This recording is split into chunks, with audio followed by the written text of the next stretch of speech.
Hello friends, कैसे हैं आप लोग। आज हम लोग पढ़ेंगे MAHN यानी master of arts in Hindu studies, जिसमें आज पढ़ेंगे MHN 004 के खंड 4 में इकाई 1 वेदांत में आत्म तत्व विवेचन, जिसमें आज हम आपके लिए लेकर आए हैं आत्मा और ब्रह्म। तो वीडियो स्टार्ट करने से पहले जो भी फ्रेंड्स हमारे चैनल पे नए आए हैं कृपया चैनल को सब्सक्राइब कर ले और बेल आइकन को प्रेस कर दे, ताकि जो भी लेटेस्ट वीडियो हमारे चैनल पे आए वो सबसे पहले आपको मिल सके। तो आइए ज्यादा टाइम को न लेते हुए चलते हैं अपने टॉपिक पर।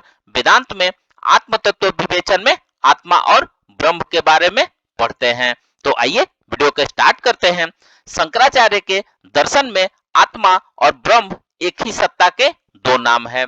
उनके कुछ भाष्य एवं टीकाकारों के इस वाक्य से संबंध में अंतर्बाह्य भाव से रहित यह आत्मा सबक अनुभव करने वाला ब्रह्म है। वह आत्मा को सर्वोत्कृष्ट ब्रह्म स्वरूप ही है, अपनी आत्मा से अन्य कुछ भी नहीं है, जो विदित और अविदित से पृथक हो। अतः आत्मा ही ब्रह्म है। निर्विशेष आत्मा को ब्रह्म जान की सबकी आत्मा से ब्रह्म का अस्तित्व प्रसिद्ध है। आत्मा के अस्तित्व का अनुभव सबको होता है। मैं नहीं हूं ऐसा ज्ञान किसी को नहीं होता है। यदि आत्मा का अस्तित्व प्रसिद्ध नहीं होता तो सब लोग मैं नहीं हूं ऐसा अनुभव करते। आत्मा ही ब्रह्म है। द्वितीय ब्रह्म दर्शन एवं सर्वात्म भाव के बीच कार्यांतर का विराकरण करती है। सत्यानंद अपनी टीका में एक स्थल पर लिखते हैं कि ब्रह्म के सामान्य रूप से ज्ञात होने पर उसके विशेष रूप से जिज्ञासा होती है, जैसे अप आत्मा ब्रह्म। पुनः सत्यानंद श्री मामती को उदित करते हैं कि बुद्धि का कारण और बृहत होने से आत्मा ही ब्रह्म कहा जाता है। उत्तम धर्म में इस बात का पर्याप्त प्रमाण है कि शंकराचार्य आत्मा और ब्रह्म को एक ही मानते हैं। श्रुतियों का यही मंतव्य भी है। आइए अब नेक्स्ट पढ़ते हैं आत्मा एवं जीवात्मा।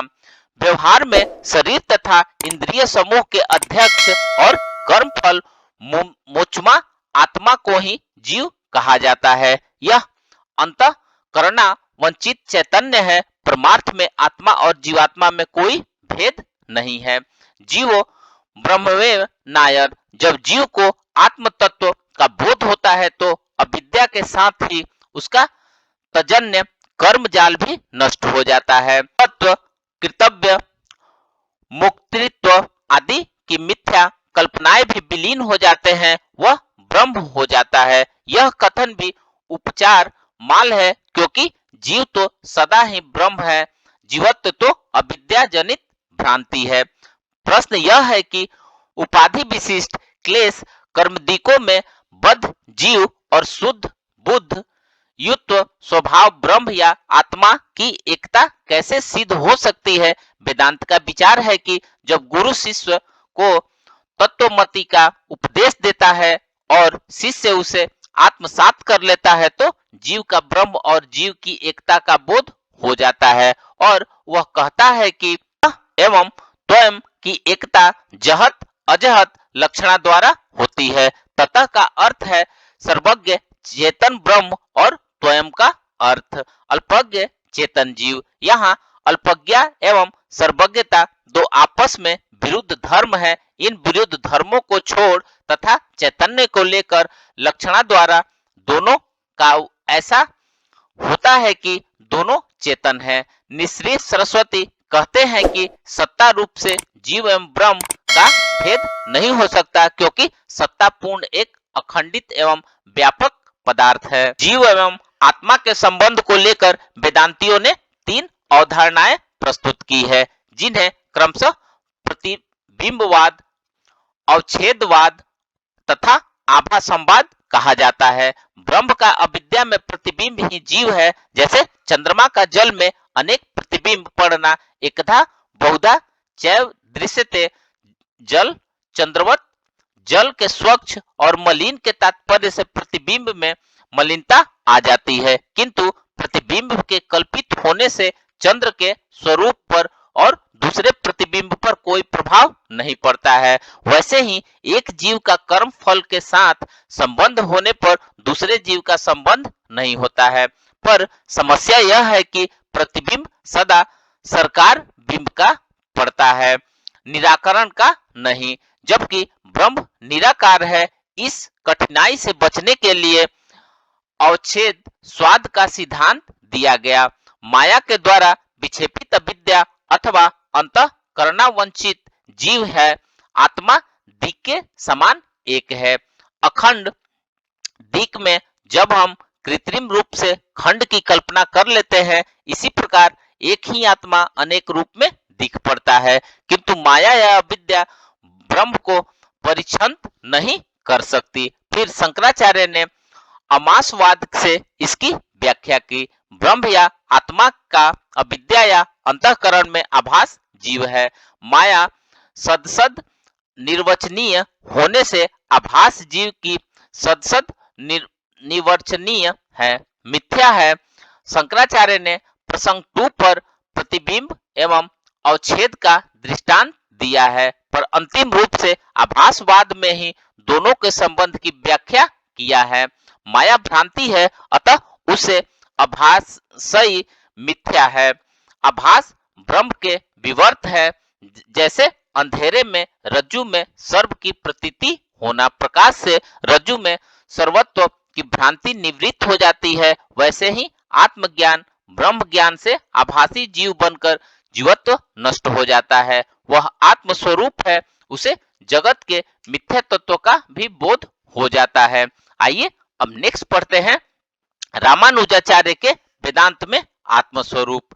रामानुज के वेदांत दर्शन में ईश्वर चित अचित से विशिष्ट अद्वैत सत्ता है। चित अचित उसके अंश विश्लेषण एवं शेष है। ईश्वर अंशी विशेष और शैषी है। चित शब्द ज्ञानाश्रय आत्मा का बोधक है। प्रत्ययकरण चेतनत्व आत्मतत्व कर्तव्य रूप से लक्षण ईश्वर एवं जीव समान रूप से घटित होते हैं, किंतु लक्षणों जीव का ईश्वर से मिल रूपेण ज्ञान करता है। उसका अल्प परिमाण है और शेष होना है। प्रकृति अचित से विलक्षण उसका गुण ज्ञातित्व है। इस प्रकार जीवात्मा का विशेष लक्षण अणुत्व शेषत्व एवं ज्ञातृत्व है, जो इसे ईश्वर एवं अचित से व्याकृत करता है।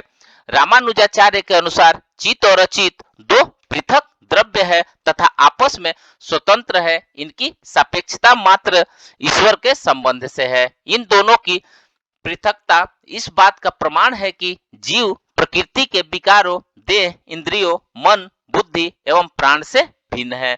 ये सब जीव के प्रयोजन एवं नियम में है। जीवात्मा की देहादि से मिलता एक परिणाम यह है कि देव मनुष्य निर्यक आदि भेद सत्य होते हुए भी आत्मवाची नहीं है। इनका भेद आत्मा के स्तर पर नहीं अपितु आत्म संबंध शरीर के स्तर पर है। आत्मा आलिंगन है। स्त्री पुमान नपुंसक भेद भी शरीर कृत है। अद्वैत मत में ज्ञान विश्राश्रय शून्य है, स्थिर है, वह ही आत्मा है। पर रामानुज के मत में ज्ञान और आत्मा की एकता संभव नहीं है। आत्मा ज्ञाता है, ज्ञान उसका स्वाभाविक एवं प्रधान गुण है।